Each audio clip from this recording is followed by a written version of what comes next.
They say a man once lived on the mountain with no voice but the wind. For 30 winters he spoke to no one, not even himself. His silence was so deep that even the wolves gave him space. But then came 10 women, crossing the snow like shadows, their footprints filling with ice before the storm could erase them. Their village burned, their men taken. They carried hunger on their backs, grief in their bellies, but they did not fall. The mountain tested them. Still they came. When they reached his door, they knocked. And though he was a man of solitude, he opened it. What he saw was not intruders, but fire carried thin inside tired bodies. They say he gave them warmth, not words. He raised the fire high, placed water in their hands, and offered them silence that felt less heavy than the one they had carried. The youngest nearly spilled the cup. The oldest laid her head down as if she could finally rest. One held a child, quiet as stone, his breath nearly gone. The mountain man offered salve instead of threat, and in that moment, the child lived again. The woman spoke her name, Hosa, and the silence cracked like ice in spring. More names followed, Alawa, Taita. Soon the cabin filled with the sound of people again. They baked bread. They laughed. The baby's cry rose into the rafters. The man who had been stone became something else, earth that could hold roots. But the world is not kind to women nor to men who shelter them. Tracks cut circles in the snow. Soldiers' boots, horses waiting, and the mountain man who had lived. With silence all his life finally understood, the wind was never meant to be his only companion. He had opened his door, and with that choice came a storm no fire alone could fight. They didn't know Halls. Not yet. He called Aloawa and Hosa outside and showed them the tracks. We've got eyes on us. Might come closer next time. He didn't try to scare them, just truth, plain and clean.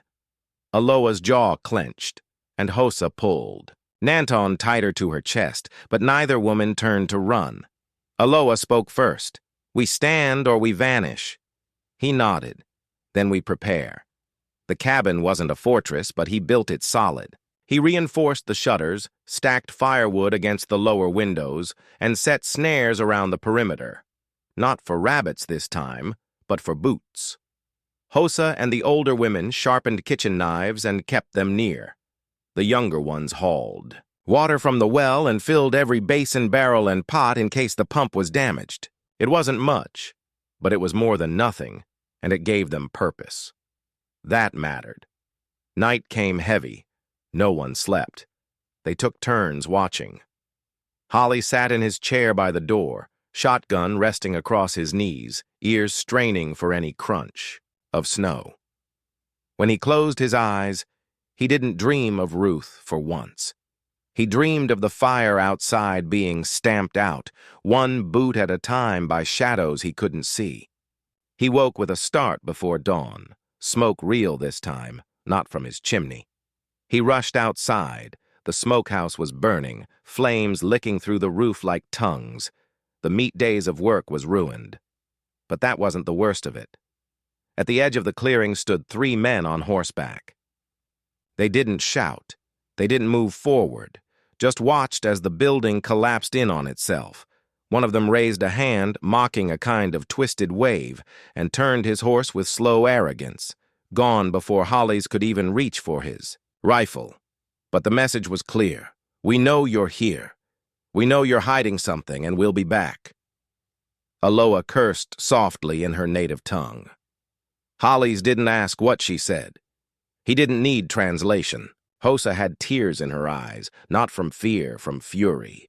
He looked at her, then at Nanton, who had begun to cry again. "This won't stop here," Holly said. "They're testing us, seeing how far they can push." Allow drew in a breath. "Then let them push. We'll push back." Holly's admired her steel, but deep inside he knew the odds. 10 unarmed women, a baby, an old man, no town nearby, no sheriff to ride for, no help coming, just them. A burned-out smokehouse in winter pressing in. Still, he'd stood his ground before. He'd bury men if he had to. He taught the women how to reload, let them take turns holding the shotgun, feeling the weight. He handed Hosa a revolver with 3 rounds left and showed her how to aim. "Only if you have to," he said. "But if you do, don't miss." She nodded without flinching. That night they slept in shifts again, but the attack didn't come. 2 days passed. The smokehouse still smoldered. The air stank of ruin. Hollis caught one of the girls, Tayaita, crying behind the shed. He sat with her in silence, watching the snow fall between the trees. "They burned it to scare us," she whispered. "Did it work?" he asked. She looked up. "No, but it made me sad." He put a hand on her shoulder. "Being sad don't mean being weak. Another 2 days, then the baby wouldn't stop crying. He was running hot, fever high." Hosa begged for help, tears falling as she rocked him. "He's too small," she whispered. "He won't last." Hollis didn't say anything. He didn't have medicine, but he remembered something Ruth used to do. He boiled willow bark into tea, rubbed his palms with pine tar, and let the steam coat the child's chest. Hosa watched every move like she was memorizing salvation. Nanton coughed, whimpered, then quieted again. By morning, the fever broke. Hope returned, fragile but alive. That evening, as Hollis fixed the hinge on the front door, a single arrow landed in the snow near his boots. No sound, no warning, just a shaft of wood and flint quivering in the cold. He crouched slowly, picked it up, and turned it in his fingers. Apache make, but not theirs. He carried it inside and showed Alawa. She turned pale. "That tribe hates us. They think we betrayed them by running. That arrow means they're watching too. It wasn't just the white men now. It was their own people. No one wanted them. No one but Halls, and maybe not even him, if the outside world had a say in it." He threw the arrow into the fire and sat down hard. "No one's coming to save us." Aloha didn't argue. Hosa came and sat beside him. She placed her hand on his thin fingers, barely warm. "But you saved us once." He looked at her. Really looked. Not just her face, but the strength behind it. A mother, even if she was barely older than a girl, a survivor. "I just opened the door," he said. "You opened your heart," she replied. He didn't answer. Couldn't. That night, he prayed. First time in years, not loud, not with words, just a silent whisper. Toward heaven, asking for strength, for fire, for mercy, not for himself, but for them. In the middle of that prayer, he heard a sound outside crunching snow. He grabbed the rifle, opened the door, and standing there was a boy, Apache, maybe 12, thin as a shadow. He didn't speak, just held out a bundle of dried meat, laid it at Holly's feet, then ran, gone like smoke. Holly stood frozen. A warning, a gift, or a test. He took the meat inside, watched the fire burn low, and wondered if maybe, just maybe, the mountain wasn't finished with them yet. The bundle of meat lay on the table untouched. No one dared speak of it, but all of them watched it. 10 pairs of weary eyes, and one man's silence. Hollis kept glancing toward the door, toward the place where the boy had vanished into the dark. The wind had covered his tracks before morning, leaving no trace behind, as if the child were a ghost. They didn't eat the meat, not yet, not until they were sure it wasn't a message in disguise. Hollis didn't sleep much that night. He sat by the hearth with the rifle across his knees, the fire low, shadows dancing across the cabin walls. He listened to the wind whisper through the eaves, the occasional crack of ice shifting on the roof. Nothing more, but his gut was restless. By dawn, snow had fallen again, enough to bury the smokehouse's charred bones, enough to quiet the world. When Holly stepped out, the only thing he heard was the groan of the trees and the crunch of his own boots. Then he saw them. More tracks. Not just the boy this time. He counted at least 5, maybe 6, approaching from the north but turning away before the tree line, a half circle around the cabin. A scout's pattern, measuring, testing defenses, watching. They were being encircled. He went back inside, said nothing, and poured water into the iron kettle. The women noticed. They always did. Aloha finally broke the silence. They came again. Hollies nodded. Hosa asked the question he knew they feared. Are they waiting for something?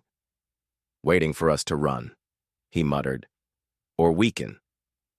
He didn't mention the possibility that they might be waiting for night. No one needed that thought out loud. That afternoon, as Tayanita folded blankets by the fire, she found a feather tucked into the folds. Smooth, clean, black with a silver tip, not from any bird Hollies knew, not from this side of the mountain. He stared at it a long time, then burned it in the hearth. That night they stayed together, the fire burning steady. They sang softly, old hymns, mostly mixed with quiet Apache songs from the women's childhoods. The baby Nanton slept in a basket lined with rabbit fur, his breath shallow but peaceful. For a few hours it felt almost like a home until the scream broke the silence. It came from outside, a woman's voice, shrill and terrified, cut through the snow-heavy air like a knife. Everyone froze. Holly shot to his feet, rifle raised. The scream came again, closer this time. Help! Please, someone! It was a trap. He knew it instantly. But Hosa was already at the door. That's a woman. No! Hollies grabbed her arm hard. They're drawing us out. Her eyes filled with tears. But what if it's real? Another scream broken, desperate. Aloha clenched her jaw. We decide now. Hollies looked at each of them. His heart pounded. I go alone. No one follows. They argued. But he was already stepping into the dark. He moved like a ghost, every step measured. The scream had stopped. Only wind now. He followed the sound's memory to the tree line, heart tight in his chest. Then he saw her. A woman real. Barefoot in the snow, bleeding from the lip, clothes torn. She stumbled toward him with outstretched arms, crying. They're coming, please. There. An arrow struck the tree beside his head. He grabbed the woman and yanked her down behind a rock. Another arrow thudded into the snow behind them. A third skipped off the stone. He didn't fire. Not yet. A shadow moved near the ridge. Hollies waited, counted breaths, then fired once. The figure dropped. Not a man, a boy. He swore under his breath, not in anger, but in sorrow. Another silhouette appeared, running toward the fallen body. Hollies didn't shoot. He lifted the wounded woman, blood soaking through her dress, and dragged her back toward the cabin. The women opened the door and pulled her inside. Blood marked the floor. Hosa ripped linen for bandages while Aloha stoked the fire hotter. Hollies checked the girl's pulse shallow. Her name was Kaya. She was running, Aloha said. From someone or from something worse, Hollies muttered. The woman barely spoke. Only one word, brothers. Then silence. She died 2 hours later. The snow outside glowed with moonlight, and Holly stood in it alone, burying her beside the smokehouse. No one sang. This time, no prayers, just the thud of his shovel and the breath in his lungs. He marked the grave with a stone. That night the cabin stayed dark. No fire, no light. They sat in silence, hearing only the wind. But something shifted. The next morning, the baby wouldn't stop crying. Not Nansen, another one. When Hosa opened the door, she found a bundle of fur on the steps. Inside it, a newborn girl, clean, wrapped, left gently, and another feather. This one white. The message was clear. You've killed one of ours, but you saved one too. They were being tested, watched, judged. Hollies took the child in his arms. She was quiet now, eyes closed, skin still warm from wherever she'd come. What now? Hosa whispered. We name her, he said. and we raise her same as the others. He didn't ask the women what they thought. He didn't need to. By that night, they were boiling goat's milk and feeding the child by spoon. Nanton stopped, crying when she lay beside him, as if he recognized her. They named her Alice. 3 nights passed with no movement, no tracks, no arrows. Holly's worried more than ever. The silence was worse than the threat. On the 4th night, something changed. He woke to the sound of voices, not in English, not in Apache, but close enough to recognize mutters, laughter, rustling near the cabin. Walls. He crept to the window and saw a line of figures moving past the trees, dozens of them. Torches, spears, and in the center mounted an older man in a white fur coat, face painted red and black.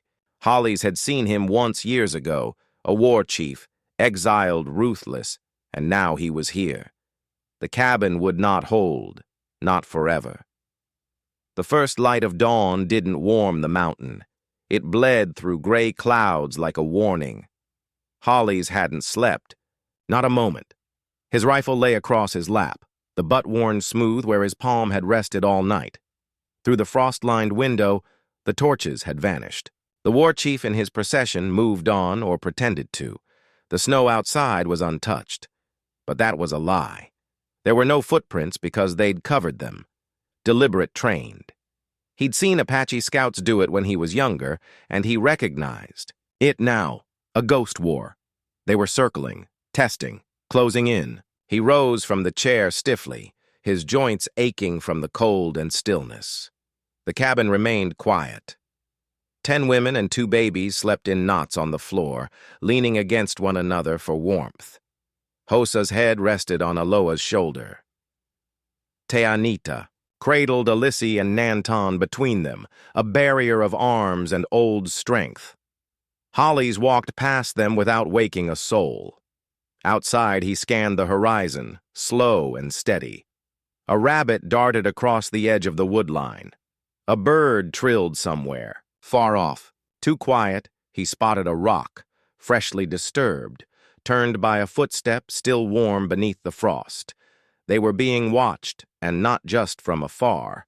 He followed the ridge east, circling behind the smokehouse where Ka's grave lay undisturbed, under snow and pine needles. He stopped beside it, tipping his hat.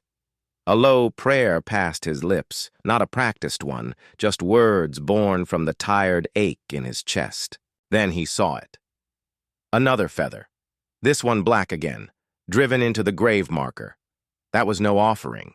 It was a warning. By the time he returned to the cabin, the women were stirring, the babies crying softly. The smell of boiled milk and fresh pine filled the air. It could have passed for peace if it weren't for the tension sitting on every shoulder. They were here again, Holly said, not bothering to wait for silence. On the ridge left another feather stood, wrapping a shawl around her shoulders. Are they trying to scare us out? No, Holly's replied. They're trying to see how far we'll go. Tonita's eyes narrowed. What happens when they find out? He didn't answer.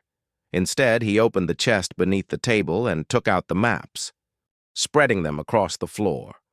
Routes, valleys, passes through the canyons. We need to think about leaving. That word hit the room like thunder. They de-worked to survive in this cold.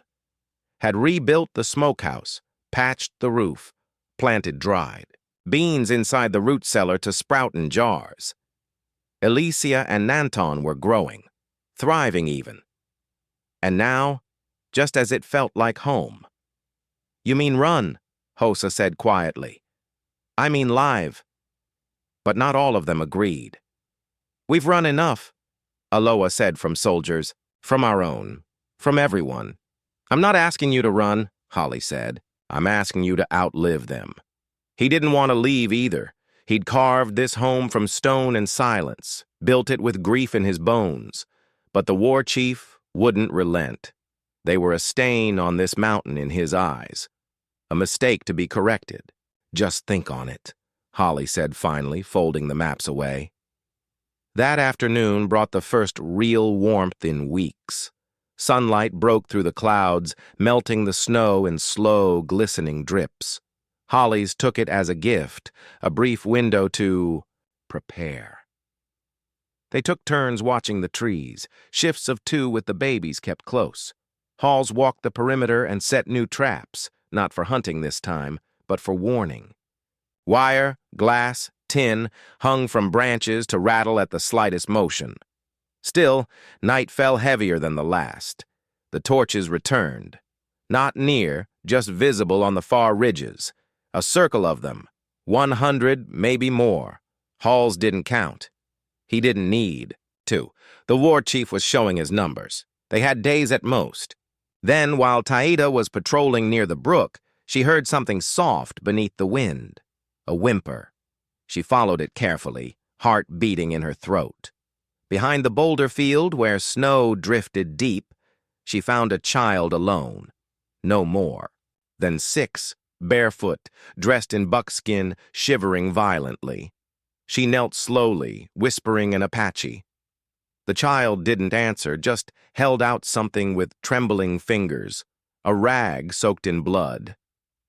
Tonita carried the child back, wrapped in her own coat, lips pale, eyes hollow. Hollies met them at the door, his heart twisting. The boy had no name, no voice, just a necklace with a carved stone and eagle. The child's back was covered in lashes, whipped, beaten, left to die. Not punishment, a message. They brought him inside, fed him broth and milk, let him sleep. The boy didn't cry, not once. He just kept waking with eyes wide, afraid of where he was. That night, Hollies dreamed of fire. He saw the cabin burning, babies screaming, women fighting with kitchen knives. Smoke poured from the rafters, and the war chief stood in the flames, smiling. He woke in a sweat, the sound of Alice's crying, slicing through the quiet. The baby was hot, burning up. Hosa checked her skin red, damp, feverish. Water, she said, and willow bark. But they were out of both. The river was 2 mi down through enemy lines.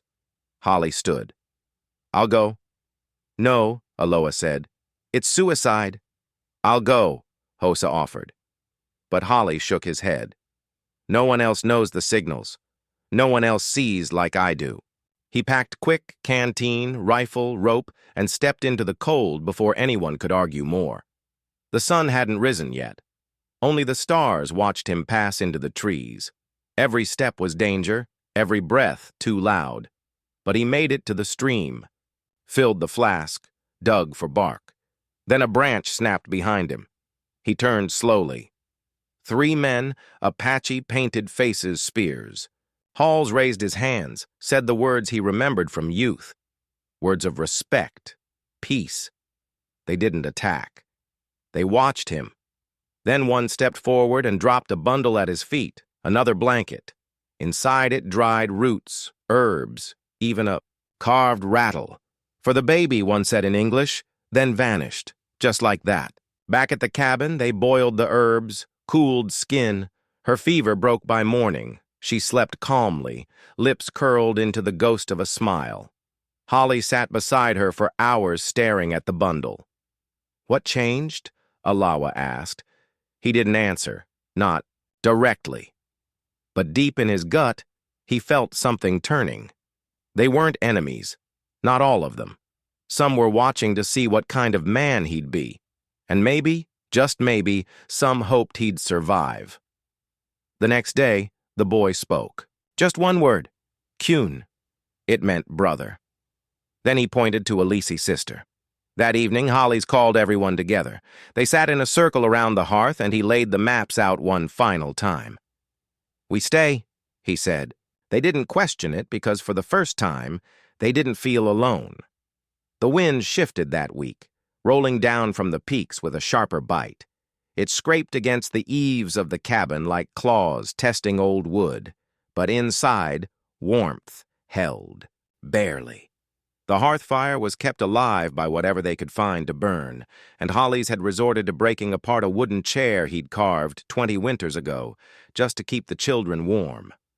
They hadn't seen torchlight since that night the fever broke. No distant flames, no signals, not even a feather. It should have brought comfort, but instead it felt like silence before thunder, the kind Hollies had learned to read long before. His hair turned gray. He watched the ridges every morning, not for the enemy, but for the stillness. That stillness had its own language, one of absence, of waiting. Hune followed him often now. The boy didn't speak much, but what he lacked in words, he made up for in eyes. Hollies had seen young ones before, torn from villages, broken from grief. But not like this boy. Hune was still looking for someone. Maybe the mother he'd never name.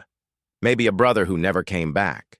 But whenever he looked at Elise, his face softened as though she had become that tether. Inside, the women had grown more than just familiar with the land. They had made the mountain their own. The root cellar had been stocked with dried squirrel, meat, apples from a hidden grove, and wild oats they'd gathered by hand. They'd fashioned new garments from torn hides, braided threads from pine bark, and stitched together broken moccasins for the children. And the babies, they were thriving. Nansen had begun crawling. Elise laughed when tickled. The sound of it filled the cabin like bells in a chapel, soft and unexpected. It was that laughter that made Hollies pause mid-repair on the porch railing. One evening, his breath catching, he leaned the hammer down and sat on the step instead, head bowed. He'd once lived a lifetime without the echo of a child in his home. Now it came from every room. That night, as they gathered around the fire for supper, the past knocked softly as if asking permission. A figure approached the cabin just after. Dusk. No torch, no weapon, just a slow gait and a limp that spoke of an old wound. Hollies rose first, rifle in hand but unraised. The figure stepped into the light. Name as Emmett. James, the man said, tipping his hat. He looked worn thin, skin wind-burnt, and hands scarred. I was told a man lived up here, took in some souls. Hollies did lower the rifle.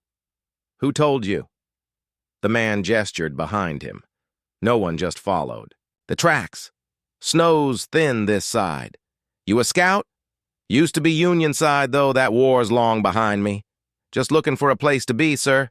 Ain't got much. Ain't asking for nothing but a floor and a chance.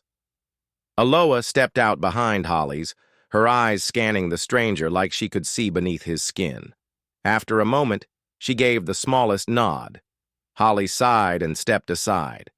Floor's hard, fire's warm. That enough for you? EMTT smiled faintly. More than I've had in a year. They shared no more than a fire that night. EMTT said little, just warmed his hands and stared into the flame. But the next morning, he chopped wood without being asked, mended the barn roof, fed the chickens. You're not much for talking, Holly said, handing him a cup of boiled tea bark. Don't need to talk when your hands do enough, Emmett replied. 3 days passed, then 4. EMTT slept in the woodshed, took meals only after the children had eaten, and never asked questions. Then came the night of the blood moon. The sky turned red above the peaks, and the cold snapped colder than it had in years. Hollies woke with a sense he hadn't felt since the last war. The sense that something was moving beneath the snow. Sure enough, by sunrise, the signs returned. Another feather, black, broken in half, left on the doorframe. Aloha found it. She didn't scream, just brought it in and laid it on the table like a dead bird. EMTT stared at it long and hard. Means they're close. Hollies nodded. Means they're done waiting. That evening they gathered around the fire again. And this time Hollies didn't sugarcoat it. They'll come in days, maybe less. They're not testing anymore. They're deciding. Then we make our stand. Tonyita said they'll outnumber. Us 5-1. Aloha looked up, fierce. So did the blizzard. We're still here. I'm not willing to risk Elise or Nanton, Hollies replied. We won't, Hosa said quietly. Well, protect them, but this is our home. You said it yourself. We stay. The women agreed. Even Cuny, small as he was, stood behind the decision, clutching, the carved eagle on his chest. And so they prepared. The next days were spent fortifying the cabin. Hollies and EMTT dug trenches by torchlight, fashioned spears from saplings, and strung trip lines through the trees. Inside, the women boiled.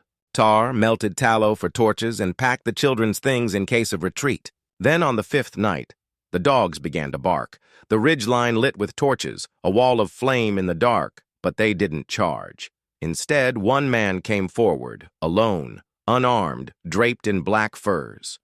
The war chief. Holly stepped out to meet. Him, rifle across his back, hands empty.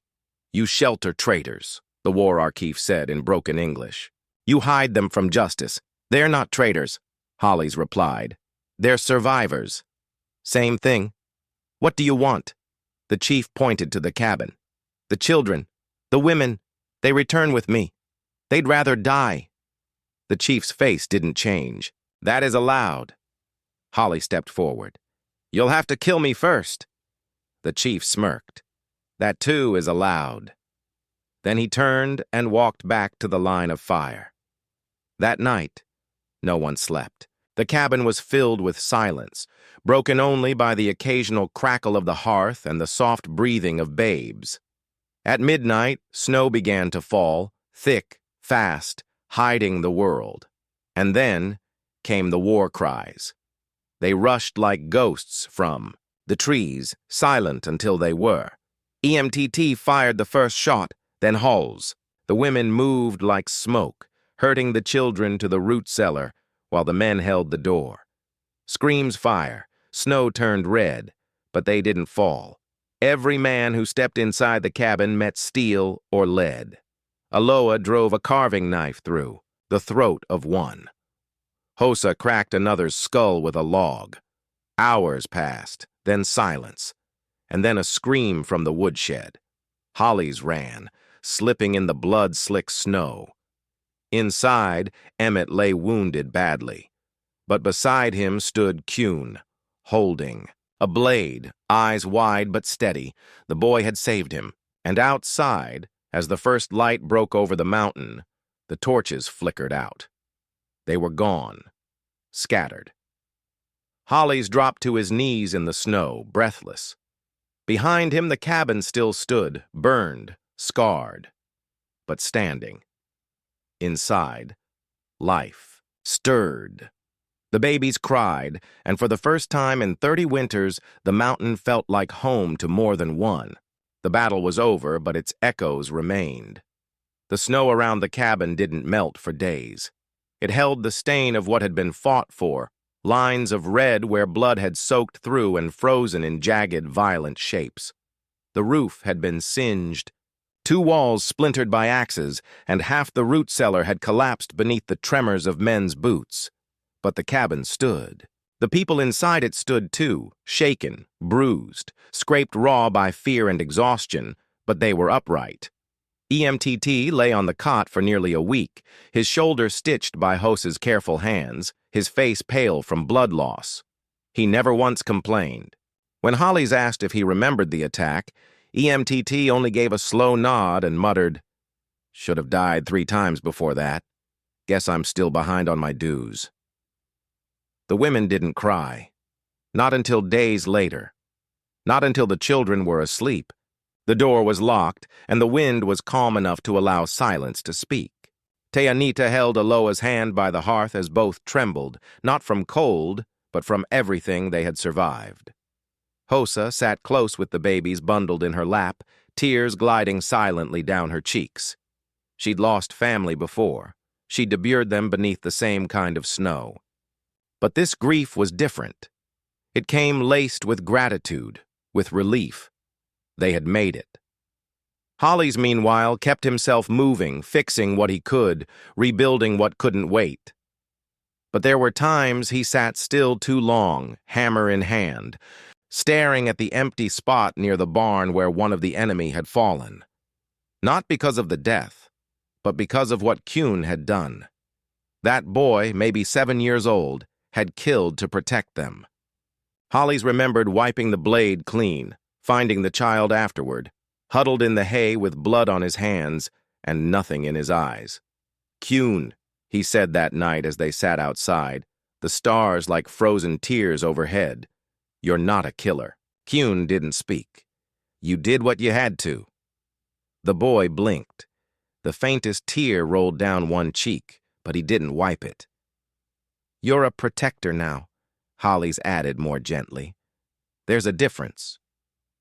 The following morning, the women voted to hold a fire prayer. They gathered in a circle outside the cabin. Not a single word in English was spoken. Aloa lit the fire herself. Hosa and Tayeta passed around sprigs of cedar and bundles of dried sage.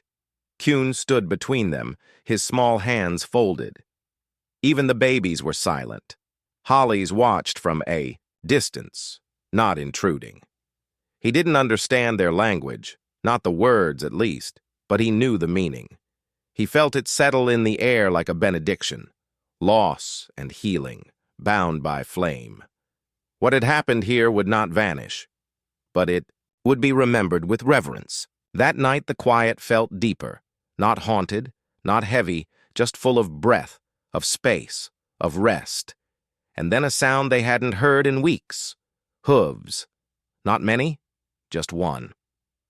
Holly stepped out to the porch, rifle slung over his back, and waited. A single rider came through the pines, cloaked in a patchwork of buffalo hides and dust. He dismounted slowly, lifting both hands. Graves. I am name S. Tobias. I was headed to Eden Pass, heard there was trouble in the high woods, found a few stragglers down near Broken Needle, looked like they were running from something they wouldn't name. Holly said nothing, only nodded. You need help up here. Halls considered. We've got mouths to feed, wounds to mend. I can lend a hand. Ain't much good with kids, but I got 2 legs and a spine. You believe in peace, Tobias? The man nodded once. I believe in food on the table and warm fires in the dark. If peace comes with that, then yes. Hollis offered a hand. Then you're welcome.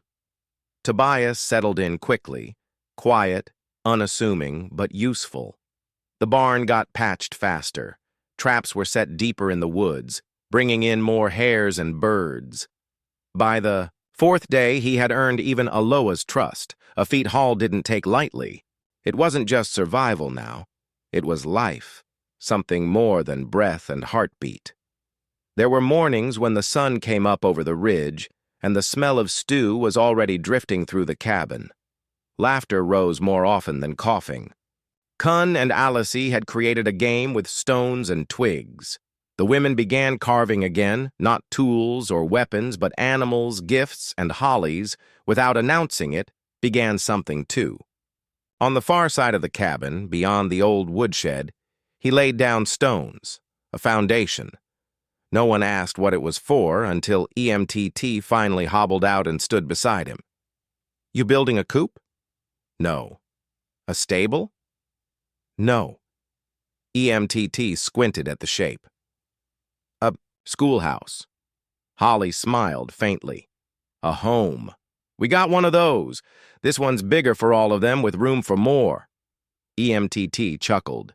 You planning on talking in more? Hollis didn't answer. He didn't need to. The answer was already in the stone. And then, just as spring hinted its arrival with softer winds and longer sun, the letter arrived. It was delivered by a traitor, a toothless man with frost-bitten fingers, and a mule that limped. Somebody said your name down in Pine-a-Ross. Ask me to bring this up, he muttered. The envelope was plain. No return, no seal. Hollis opened it slowly, fingers cautious. The message was short. More are coming. 15, maybe more. Young alone. They need somewhere. I remembered the mountain. No name, no date, just that. Holly showed it to Alawa first. She read it once and looked up. Then we get ready. Tanita heard next. 15. She repeated. That's more than this roof can hold. We'll build, Holly said before the thaw. Emmett exhaled a long breath. You sure grieves. That's a lot of mouths. I know you'll need help. I know. Aloha placed a hand on his arm. You're not doing this alone. No, Holly's replied, voice low but firm. We're doing this together. That night, the hammer rang again through the mountains. Stones were moved, wood was split, and when the stars rose over the peaks, they didn't shine on a hiding place, not anymore. They shone on a refuge, a home, a start for the wounded, for the lost, for the ones the world forgot, until now. The thaw came early that year. Patches of earth began to appear between the drifts, brown and thawed and trembling with new life. The sky brightened, no longer a cold sheet of steel, but instead a patient blue. Wind still swept through the trees, but it was gentler now, carrying the scent of pine sap, wet soil, and something older. Hope. Down in the valley where the snow had already melted, a line of figures walked slowly up the slope. 15. Holly saw them before anyone else.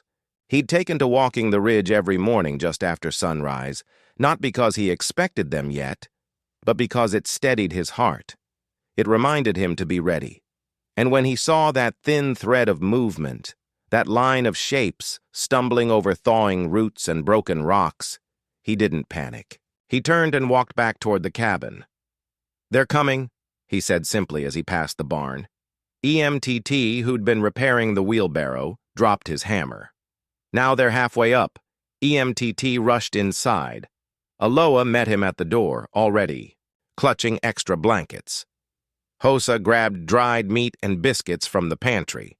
Tonyita lifted the biggest kettle they had and set it over the fire without speaking. No one wasted time with questions. They knew what this meant.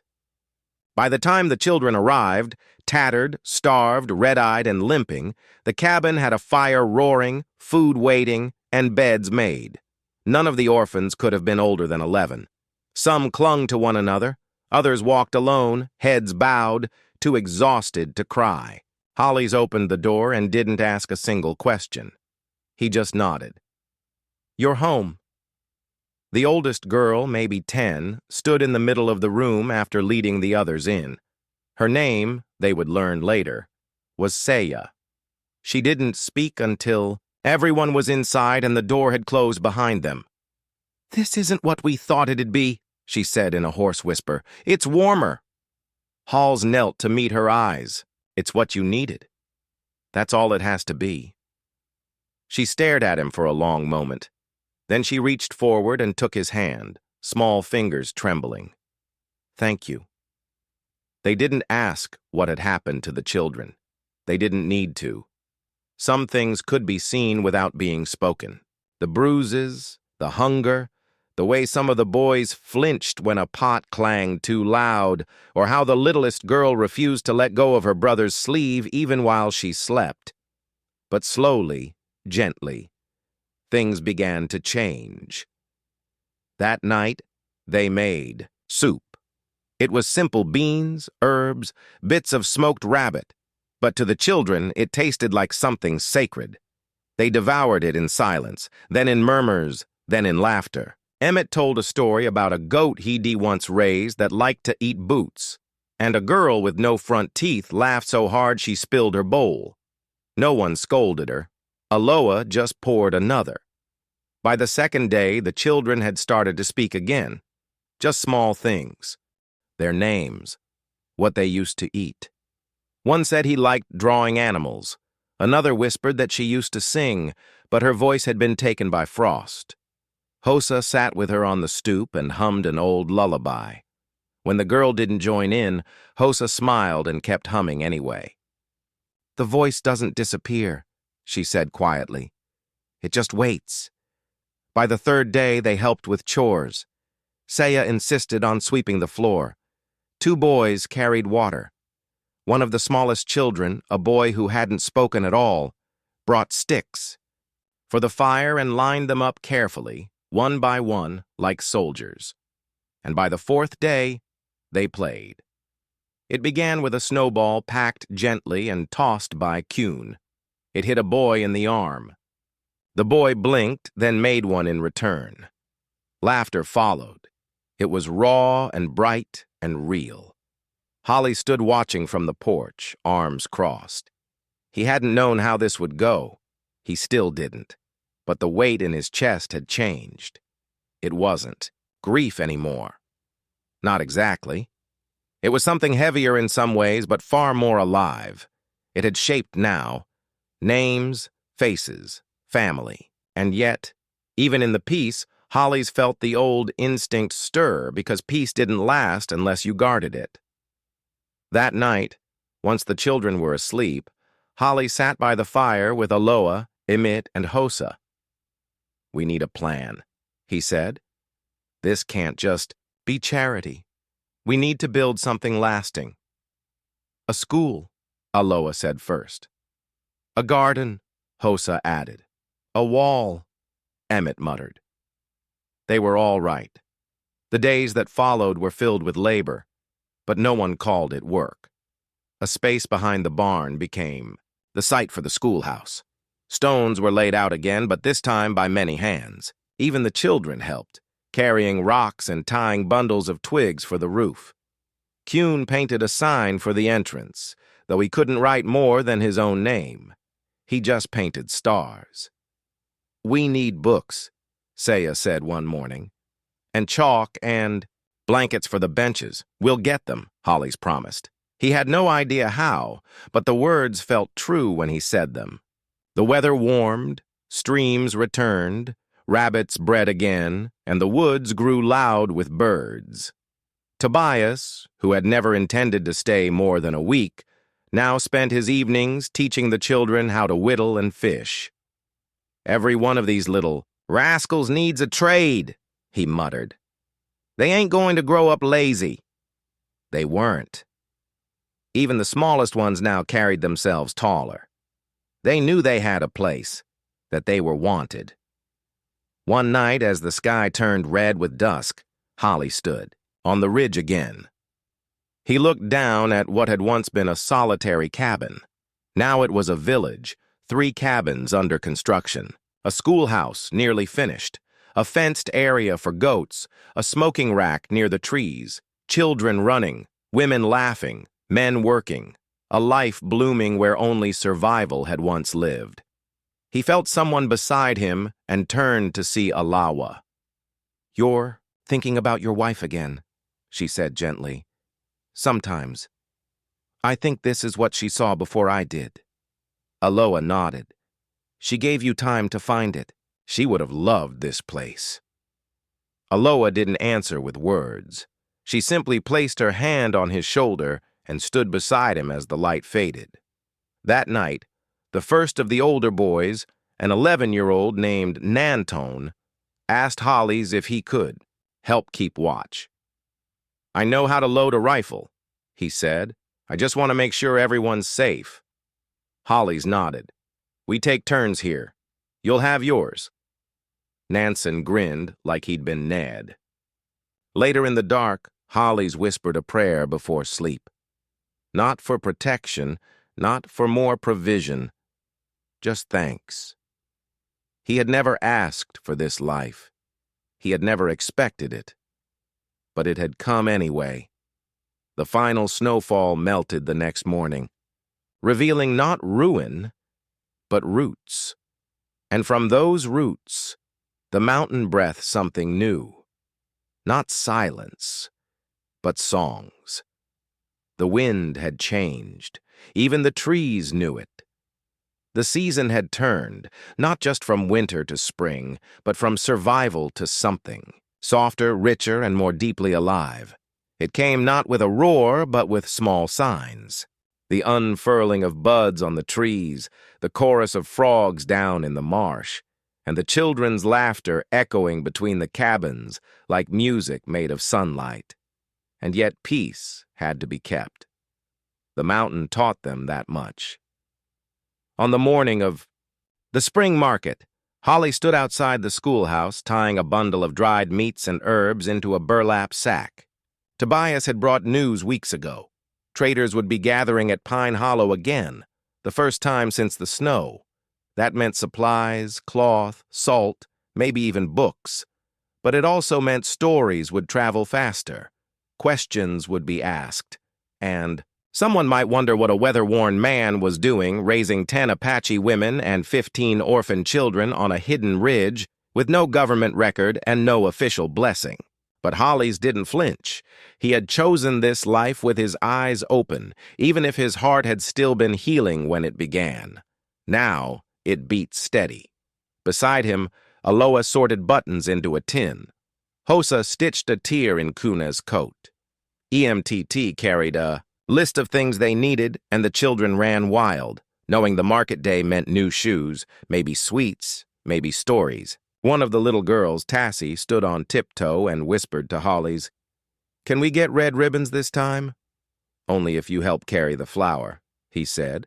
She beamed and ran off, already pretending her hair was braided with silk.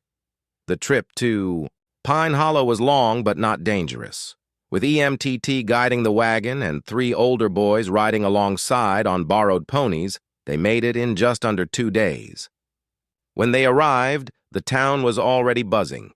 Stalls were set up, smoke curled from kettles, and the clang of blacksmiths echoed down the lane. But something changed when Holly stepped into view. People stopped, heads turned. He was remembered after all. Not just as the man who'd buried his wife during the blizzard a decade ago. Not just as the trapper who used to come down twice a year with hides. And never a word more than necessary. But as someone changed, there were children clinging to the wagon now, girls with long black braids and solemn eyes, boys wearing hand-sewn boots and pride in their spines, and behind them more waited on the ridge. 10 women, survivors, builders. Whispers started, but no one stepped forward with trouble. Instead, the blacksmith's wife, a round woman with an apron dusted in flour, marched up and handed Tassie a bundle of ribbons. She looked at them last. "Year," she said gruffly. "Didn't have the coin. I saved M anyway." Holly's nodded. "She'll treasure them." And she did. They traded steadily. Barrels of dried meat for salt and beans, spare hides for new boots, 2 smoked trout for a... The man's words hung in the air, a cool, bureaucratic chill. Essert Klein, territorial authority, he had called himself, and his coat was as fine as his hat. Holly's felt his pulse beat a slow, steady rhythm as he turned to face him. "I've heard stories," Bertram said, his voice level. "Women without a town, children without papers, a man building without permission." "We're building a life," Holly said, his tone just as steady, not a threat. "That's not always how it's seen," Bertram replied. "We're still shaping things out here. Got to know who's where. Protect the landowners. Maintain order." Holly's didn't flinch. "What do you want?" "A visit. Next full moon. Show me what you have. I'll write my report. A settlement, a family, maybe nothing at all." EMTT shifted beside him, but Holly's held up a hand. "You come?" he said. The man nodded and left, a simple request that felt more like a verdict. As the wagon rolled out of town, EMTT spat into the dust. "We'll build that wall after all." Back, on the ridge, the children swarmed them, celebrating the bolts of cloth, the red ribbons, and the 3 worn books Kuhn pulled from a sack. Aloha held one to her chest as if it were a prayer. That night, Tobias took out his fiddle. Tassie's ribbon flew in the firelight. Hosa and Alawa laughed like girls again, and even Holly's, stubborn as he was pulled into a slow circle and made to smile. EMTT handed him a cup of cider. "She'd be proud," he said, and Holly's just looked out at the cabins, glowing in the dark, and let himself believe. A week later, the children painted pine cones for luck. They'd heard enough to know that homes could be stolen. Holly's dipped, his hands in paint alongside them. "We'll make hundreds," he said. "Enough luck to last a lifetime." They hung them everywhere, charms against an unspoken fear.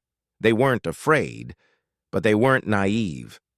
When Bertram returned, 2 men were with him, silent and watchful, but they stopped short at the sight of the settlement.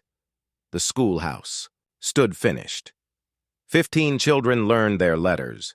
10 women prepared lunch. A field held rows of vegetables. A barn housed goats. A boy tended a calf. At the center of it all, Holly stood with Tassie on his shoulders, her ribbons a scarlet flag against the sky. Bertram walked for hours, asking questions, taking notes, listening to Alawa detail the chore schedules, watching EMTT teach the boys to mend a fence, hearing Hosa read a story. When he was ready to leave, he slowly closed his notebook. "This isn't a town," he said, "not even a village." Holly said nothing. "It's something else." Bertram turned to his men. "We write nothing," he ordered. "This place doesn't exist on maps. Let it be." To Holly's, he added, "If you ever need a new roof, you let me know. I hammer a straight nail." Holly's nodded once. That evening, Holly's climbed the ridge alone. The old silence was gone, replaced by laughter, by stories, by prayers, by the sound of boots on the porch. He thought of his wife and understood. She had gone so that they could find him, so they could all make something that would last. 5 years passed. The cabins weathered to a soft silver. New ones, built from planning, not desperation, had risen. The children were no longer children. Kuhn had a beard. Tassie taught letters. Holly's, slower now, walked with a cane carved by a young woman he'd watched grow. He was no longer just a guardian, but a root.